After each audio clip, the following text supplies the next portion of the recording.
नमस्कार दोस्तों, स्वागत है आपका हमारे चैनल पर। आपके दिल को छू लेने वाली कहानियों का घर जो हमें प्रेरित करती हैं, उत्साहित करती हैं और हमारी सिख विरासत के शाश्वत ज्ञान से जोड़ती हैं। आज हम गुरु गोबिंद सिंह जी के काल की एक खूबसूरत कथा में सुनने वाले हैं। एक ऐसी कहानी जो खालसा के साहस, प्रेम और एकता के माध्यम से रक्षा बंधन के सार को नए सिरे से परिभाषित करती है। यह अमृता कौर और भाई जीवन सिंह की कहानी है, जो विश्वास और बलिदान से जुड़ा एक बंधन है।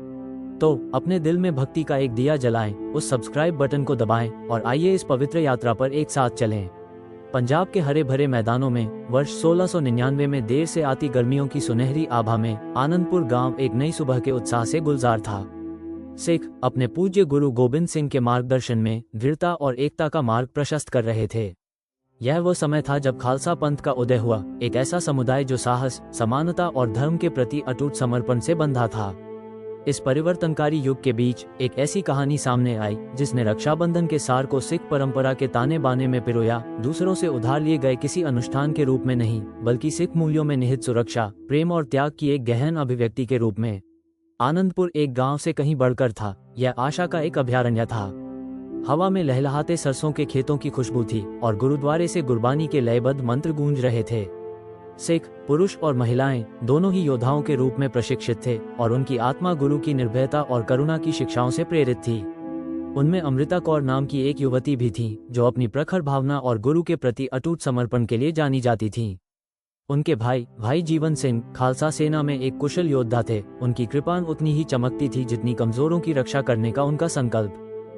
अमृता और जीवन बचपन से ही एक दूसरे से अविभाज्य थे। उनका बंधन आपस में हंसी मजाक, गुरु नानक देव जी की यात्राओं की देर रात तक सुनाई जाने वाली कहानियों और मुगलों के अत्याचारों के बीच गहरा होता गया। लेकिन जैसे जैसे खालसा का उदय हुआ, जीवन के कर्तव्यों ने उन्हें युद्ध के मैदान में बुला लिया, जिससे अमृता को गांव की देखभाल, लंगर का आयोजन और अन्य महिलाओं के साथ आत्मरक्षा की कला का प्रशिक्षण लेना पड़ा। उनका बंधन, हालांकि दूरी के कारण खींचा हुआ था, अटूट बना रहा, आपसी सुरक्षा का एक मौन व्रत। ये बैसाखी की पूर्व संध्या थी, उत्सव का समय, लेकिन सतर्कता का भी। आनंदपुर तक खबर पहुंच चुकी थी कि जबरदस्त खान नामक एक क्रूर सेनापति के नेतृत्व में एक मुगल सेना खालसा की बढ़ती ताकत को कुचलने के इरादे से गांव की ओर बढ़ रही है।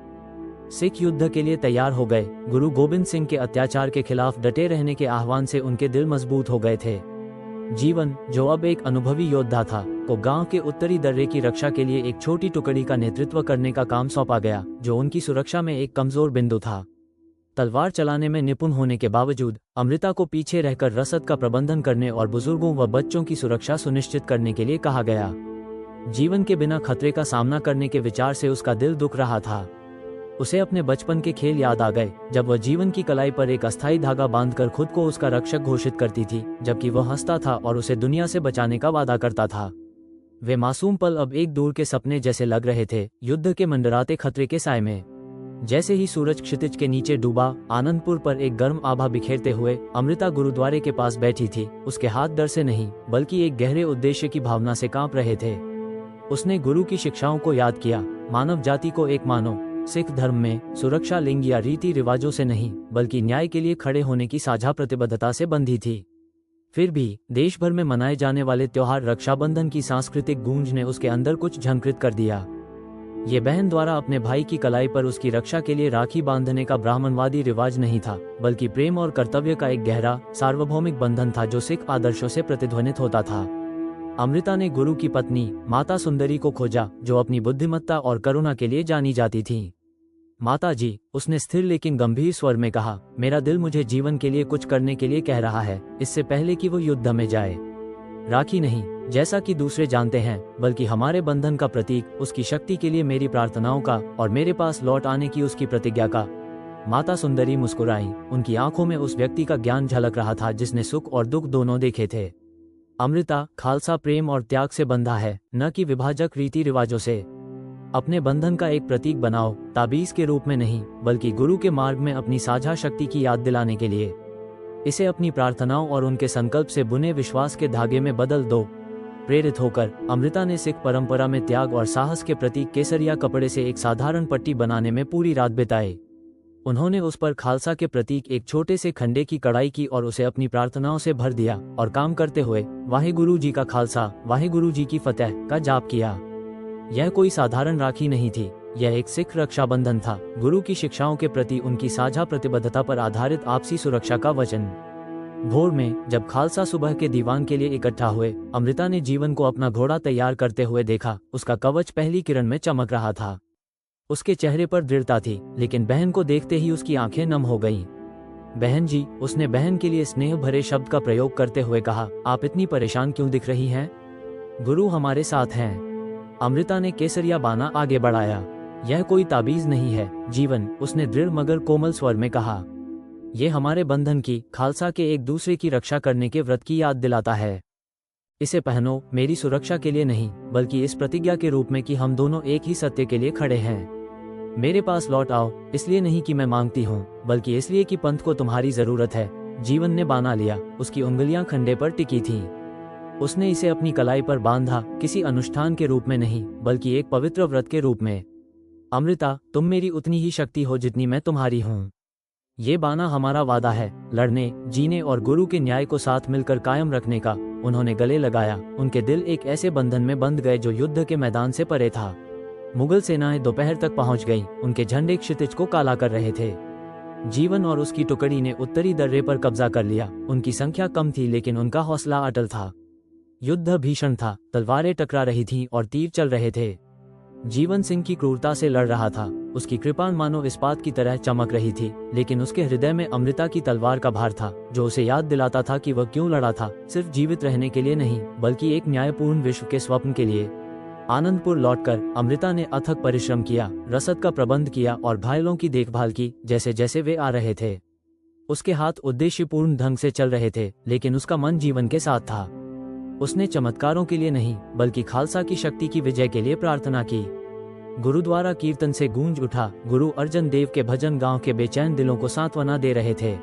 रात होते होते खबर आई कि मुगलों को खदेड़ दिया गया है, लेकिन एक कीमत चुकानी पड़ी। कई खालसा योद्धा घायल हो गए थे और कुछ वापस नहीं लौटे थे। जीवन को ढूंढते हुए अमृता का दिल तेजी से धड़क रहा था। घंटे बीतते गए, हर पल अनंत काल में फैलता गया। आखिरकार एक जाना पहचाना व्यक्ति अंधेरे से उभरा। उसका कवच क्षतिग्रस्त हो गया था, लेकिन उसका हौसला अटूट था। जीवन लड़खड़ाता हुआ गांव में पहुंचा। उसकी कलाई अभी भी केसरिया बाना से सजी थी, जो अब युद्ध की धूल से सनी हुई थी। अमृता दौड़ी हुई उसके पास आई। उसकी आंखों में राहत के आंसू थे। तुमने अपनी प्रतिज्ञा पूरी की, उसने बाना छूते हुए फुसफुसाया। और तुमने अपनी, जीवन ने कर्कश लेकिन गर्मजोशी से जवाब दिया। ये बाना मेरा सहारा था, जो मुझे गुरु की कृपा और हमारे साझा उद्देश्य की याद दिलाता था। ये किसी भी नुकसान से सुरक्षा के बारे में नहीं है, बल्कि सही के लिए एक साथ खड़े होने के बारे में है। गांव उनके चारों ओर इकट्ठा हो गया। उनकी कहानी जंगल की आग की तरह फैल गई। गुरु गोबिंद सिंह ने बाना के बारे में सुनकर अमृता और जीवन को अपने पास बुलाया। तुमने खालसा की सच्ची भावना दिखाई है, उन्होंने गर्व से भरी आवाज में कहा। तुमने जो बंधन बनाया है वो कोई रस्म नहीं, बल्कि उस एकता और ताकत का प्रतिबिंब है जो हमें परिभाषित करती है। इसे दूसरों को एकजुट होकर खड़े होने के लिए प्रेरित करें, न केवल एक दूसरे की, बल्कि उस सत्य की भी रक्षा करें जिसे हम प्रिय मानते हैं। अमृता और जीवन की टोली की कहानी आनंदपुर में एक किंवदंती बन गई, किसी कैलेंडर से बंधे त्योहार के रूप में नहीं, बल्कि समानता, साहस और आपसी सहयोग के सिख मूल्यों के जीवन प्रमाण के रूप में। पारंपरिक रक्षाबंधन के विपरीत, ये भाई द्वारा बहन की रक्षा का एक तरफा वादा नहीं था। यह एक पारस्परिक प्रतिज्ञा थी, खालसा के आदर्शों के प्रति एक साझा प्रतिबद्धता।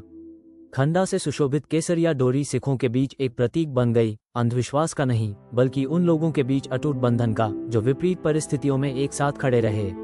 वर्षों बाद जैसे जैसे खालसा की ताकत और संख्या बढ़ती गई, सिख रक्षाबंधन की कहानी बार बार सुनाई जाने लगी, एक अनुष्ठान के रूप में नहीं, बल्कि एकता की शक्ति की याद दिलाने के रूप में। ये प्रेम की एक कथा थी, जो केवल रक्त से ही नहीं, बल्कि वाहिगुरु और गुरु की शिक्षाओं में साझा विश्वास से बंधी थी। अमृता और जीवन, जो अब पंथ में वरिष्ठ हो चुके थे, अक्सर गुरुद्वारे के पास बैठकर युवाओं के साथ अपनी कहानी साझा करते थे।